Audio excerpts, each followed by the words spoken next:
This is the farthest reaching Datamined video I have ever done. We are looking at the far edge of Datamines here, and there are some really interesting cards in this group. Let's get started. Two notes here before we get started. These are for the February 2026 season. They are the farthest out Datamines we have. They are so far out, we don't even have pictures for them. We just know what the cards are and what they do so we can take a look. And second, if you like this video, if you like this channel, please remember to like, comment, and subscribe. Let's start with Star-Lord, Master of the Sun, 4/5 on reveal. Next turn, you get +1 energy for each turn you've ended with unspent energy. I'm going to start with the good here. The good here is this is a high evolutionary card. There is really only one deck in the entire game that wants to be this kind of card, that wants to do what this card is asking of you,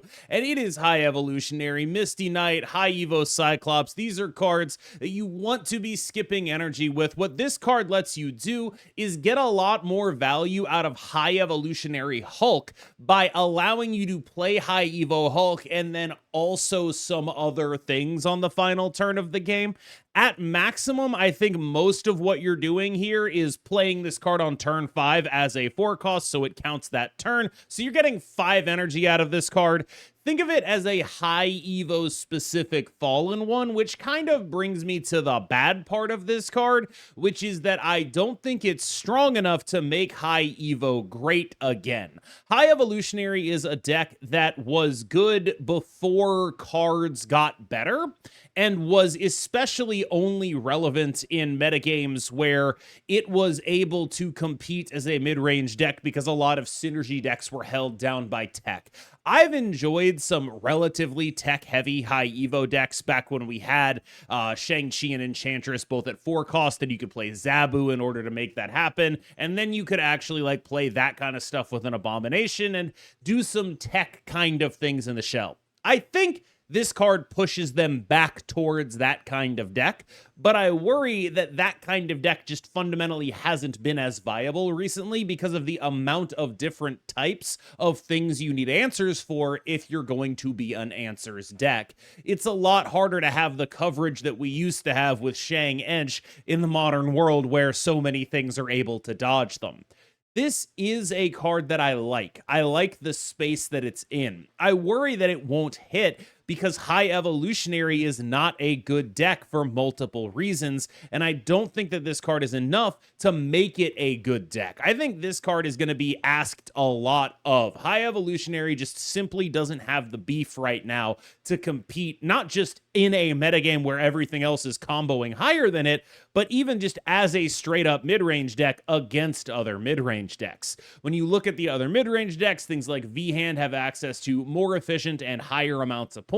The Sam Wilson Craven Batroc decks, more efficient, higher amounts of points. Those scalers are going to do better than the fairly static good cards that are in a high Evo deck. Like, yes, in theory, Cyclops is a scaler, but not in a way that is as strong or as scaly as something like Sam Wilson Batroc Craven or having multiple V-Hands or really anything like that. When the point ceiling is lower, that's when High Evo is good. Right now, I think the point ceiling, even in mid-range decks, is a little bit too high, and High Evo hasn't demonstrated a consistent ability to be a tech deck, although I do think this card, if it is good, could fix that. My problem is, I don't think this card is good enough. It's going to need to carry a lot of weight if you want High Evolutionary to come back. So, Second Dinner, if you're watching this, this guy's got to be a quite big amount stronger, I think, if you want him to do what he seems pretty clearly intended to do and revive High Evolutionary, bring High Evo back to prominence. Now, this is important because I think this is a really good decision from Second Dinner. High Evolutionary is, when it's good, the best thing you can do for new players. It's a really, really, really good card to make good because it is effectively giving you access to a relatively competitive deck in a very cheap package. It is one of the best onboarding things that Marvel Snap has available when High Evolutionary is good. I genuinely believe that it is a good thing for the game when this card is at least a tier 2 deck. You probably don't want it to be the best deck in the game, but you want High Evolutionary to be playable, and I like that they're putting work into that. I just think that it's the kind of thing where this card needs to be doing a little bit more. the best outcome for them is High Evolutionary is playable, and also the people that want to play High Evolutionary have to go get the season pass to do it. That's their dream outcome, I suspect, and I don't think this card is strong enough to make either of those things happen. Next up is a card called Moon Dragon. Now, thanks to the fact that we're going so far ahead, we actually just don't have the names on these, so you're going to have to be listening instead of just watching. I hope that's okay with y'all. Moon Dragon is a 2/2 with an end of turn. If you played one card and used all your energy on that one card, this gets +2 power. I look at this card and I sort of see what Chamber is to ramp decks, this is to Doom 2099 decks. That's the thing that I see when I see this card. The question is that going to be good enough? Weirdly, I think the biggest thing I want to know about Doom 2099 decks is, what is our second Doom 2099? What is the thing that we are doing on 4? This is an addition that I think is good, but I don't necessarily think that it's solving the problems that those decks have, which is they're fairly predictable when they do have Doom 2099, and when they don't have Doom 2099, they basically just have half the output they normally would. This is another card where it's like, if you do have Doom 2099, it's doing all this amazing stuff. It's got the same incentives. It like scales with Doom 2099. If you don't have Doom 2099, you're playing an Iron Lad, and that's just kind of embarrassing. And so this card is a really interesting space. I think it's probably a little bit weaker in its respective archetype than Chamber. I'm more worried about Doom 2099 getting unjust nerfs than I am ramp decks getting unjust nerfs, in large part because I think Doom 2099 takes so much control out of the player's hands that there is even less of a decision tree a lot of the time in that deck. It's just very often a deck that is, you play your Doom 2099, and then your turn 6 is either Dr. Doom or Spectrum. You don't really have a lot of control over where your points are going. They just happen, and if the number is big enough, the number will be big enough. I think even more so than something like Surtur, which we've seen pretty consistently get nerfed because people in the lower ranks are able to play it very, very competently, and sort of the reverse of Move, where Move is like a high-rank only deck. These tend to be decks that, if they are viable at high ranks, are absolute terrors at low ranks. This is, Doom 2099 specifically, probably the card that has that problem the most in the entire game. And so this is a card that, if it is Chamber level good, which I think it's notably worse than, it's like closer to Dazzler than Chamber, but it's still probably a pretty good card, then I worry that its archetype will get nerfed, where I am a little bit concerned about general long-term viability for this kind of card. It feels like a space that's just fundamentally fragile because it is going into the Dummy Boy deck.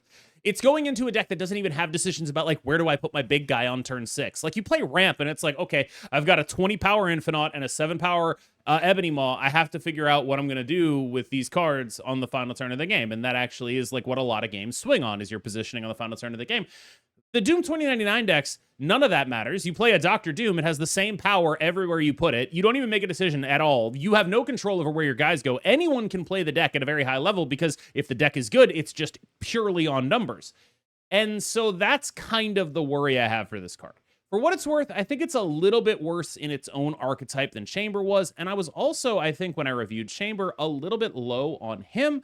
Chamber, I'm very impressed with what Chamber has been able to do. Granted, I do think a lot of Chamber success is due to the War Machine change, which was an absolute buff in the Chamber lists, and a big part of why those decks are actually good now. That said, I think this is sort of like Chamber for Doom 2099, which is a fundamentally more precarious space for a card to be in. And I also have a little bit of worry where, if this card is actually good, something in the deck is getting hit, and it really only goes in one deck, where its viability is going to be sort of fundamentally tied to the viability of Doom 2099. So that's a really worrying space for me if I'm thinking about planning purchases. Magus, a 3/5 activate with the text that copies a card in your deck equal to the amount of unspent energy you have. Really weird card, because there are a bunch of things that this card that I want to make sense, but I'm not sure they do. And I think this is probably the hardest card for me to review, not because it's like, oh, impossible to understand what this is, but because I just don't know what it actually does. Like, for example, does this actually turn on an on reveal? Because every other copy and on reveal effect, Absorbing Man, Iron Lad, those cards copy when they're revealed. And so I'm a little bit wondering if does this even do on reveals is like a big question here. Another thing that points me in the opposite direction, though, is the way Silver Surfer First Steps works, which will copy the on reveals, even though it was not the turn she revealed. So the way this is worded, it looks like on reveals should work. The other question you have with this card is, do activates work? And I'm pretty sure the answer there is no. Based on my understanding of what happens when a card that has an activate text gets overwritten by another card with activate text, this happens with Symbiote Spider-Man. This is a thing that should not work with activates. I don't know if it works with on reveals because there's evidence going both ways. Evidence for on reveals is that Symbiote Spider-Man is worded specifically so that it works with on reveals, and this does not have that wording. But against it, the Silver Surfer First Steps is worded in the same way this is, and it does work even though it was not just revealed.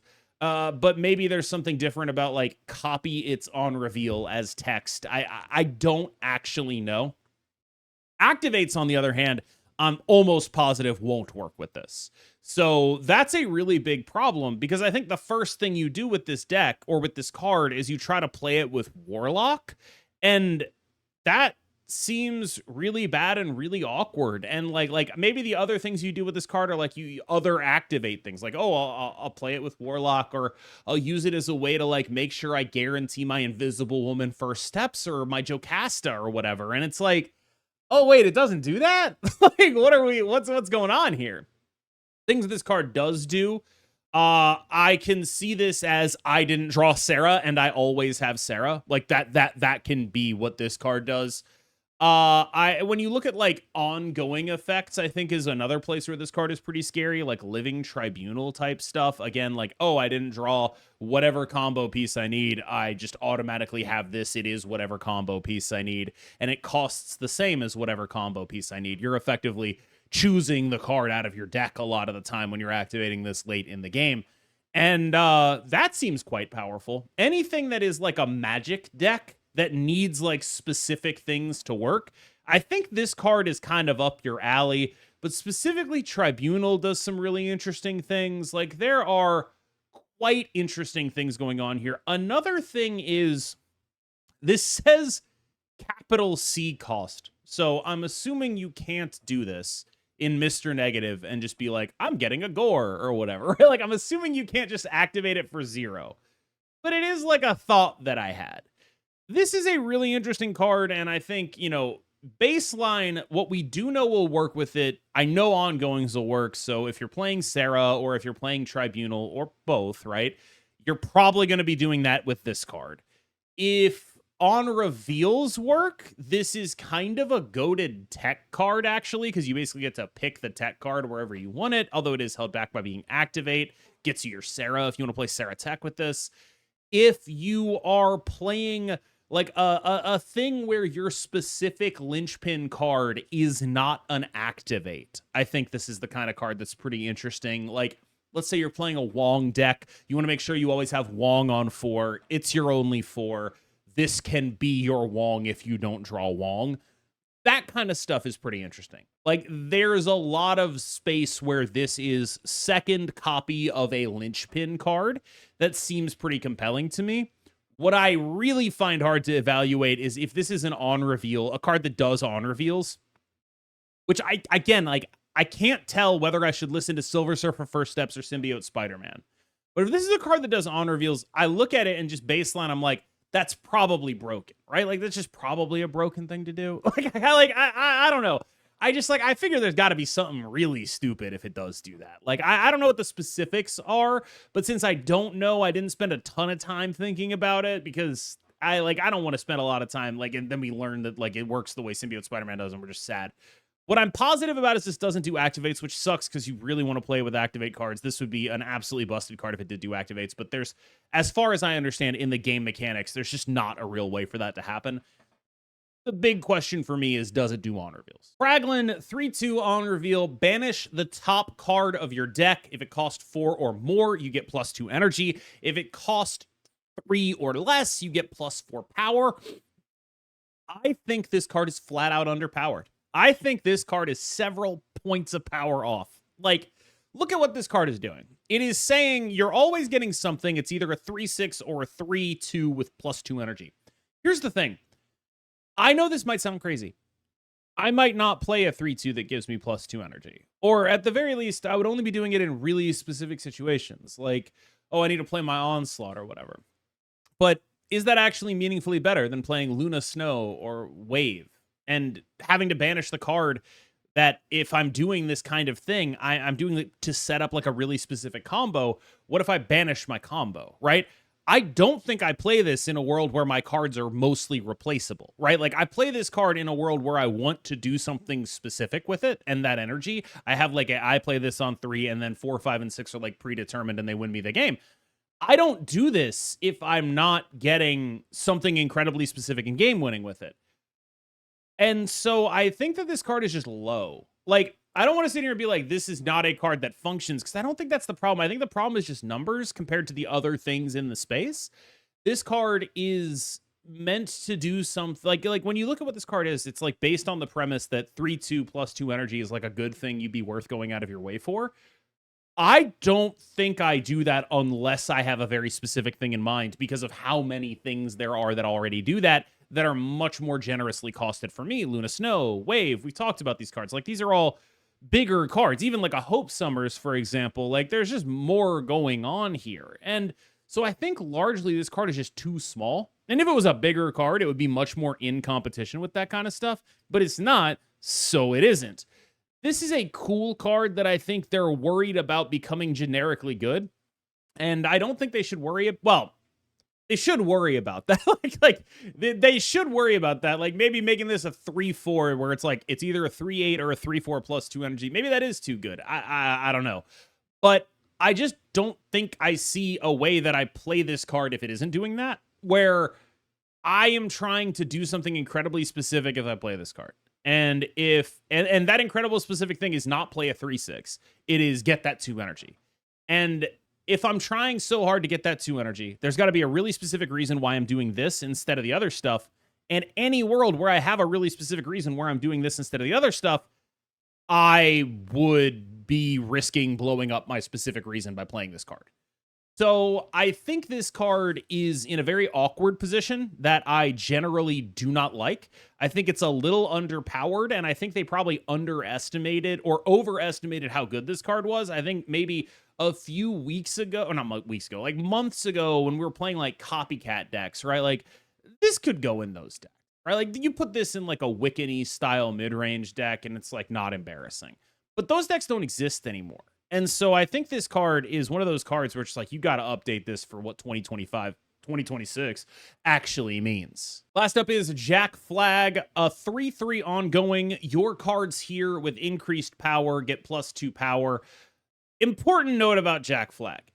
He does not say your cards here or your other cards here. He says your cards here, which means I think he counts himself. So it's sort of Captain America, but better with a different requirement, right? Like, that's kind of the pitch here. So if you are doing something like a Blue Marvel, this guy will do really strong stuff in that context. Like, I buy that. I assume that Blue Marvel counts here. Increased power might be like having to be permanent. Maybe you have to like blow up a Nova or something. But either way, largely the point I'd like to get at is I think that this card is quite interesting in the context of just being a 3 really big in a world where, of course, we have Surfer, right? You put this in a Brood lane, you Silver Surfer, it's a jillion bazillion points, right? There's just some really cool stuff going on here. This has really nice synergy with Captain Carter. Obviously, Surfer is already starting to become an increased power deck. We have Maverick coming out soon. There is Symbiote Spider-Man, or not Symbiote Spider-Man, Superior Spider-Man at 3. There are a lot of cards that push you toward a sort of increased power style. New Shang-Chi coming out. We talked about the January Datamines. That card looks insanely messed up. I think there's just generally a lot of things in this space that seem pretty compelling for Jack Flag, but he does strike me more as a role player than as the star of the team, where something like Maverick could become a core card, Jack Flag more of a tertiary inclusion, and we'll have to fight the other tertiary inclusions to figure out what exactly the deck is supposed to be. I do think it's interesting how much the space of increased power overlaps with Surfer so much. Like it's actually kind of shocking the degree to which that is true, because so many of these cards are threes, and because Surfer naturally exists in that space as well, just by the design of the card Silver Surfer. It almost makes me wonder if they have a vision for like an archetype of this that isn't Surfer, but they just keep making threes for it, and it's like, well, okay, I mean, I guess it's a Surfer. Like, I guess we're doing Surfer now. Like, it's hard to ignore. Normally, when a three comes out, we've managed to get past the thing where when a three comes out, everyone is like, it costs three, it goes in Silver Surfer. But when a three comes out with synergy with increased power, it actually just does go in Silver Surfer. Like, that actually is a thing that we're doing. And so this card is probably competing with cards like Captain Carter, with cards like Sebastian Shaw, with cards like in that space in the Silver Surfer deck. And I think it probably comes out below. It's a little bit of a win more card. So in a world where you really need that ceiling, I can see you wanting to do this. This is like a really powerful card in certain contexts. I mean, like it's a 3/11, right? That's a strong card, but it does have to compete with Captain Carter, maybe bigger than a 3/11. Sebastian Shaw, maybe bigger than a 3/11. That's kind of the space I think of this card in. It's like a payoff for boosting stuff. And that's a very crowded space, even in Surfer. All right, y'all. Thank you so much for watching. As always, please remember to like and subscribe. I said it at the beginning of the video, literally for the first time ever. I've never said it at the beginning of the video in the entire time I've been doing YouTube. So we'll see what happens. Thank you so much. I've been KMBest. You've been phenomenal, and I will see you in the next one.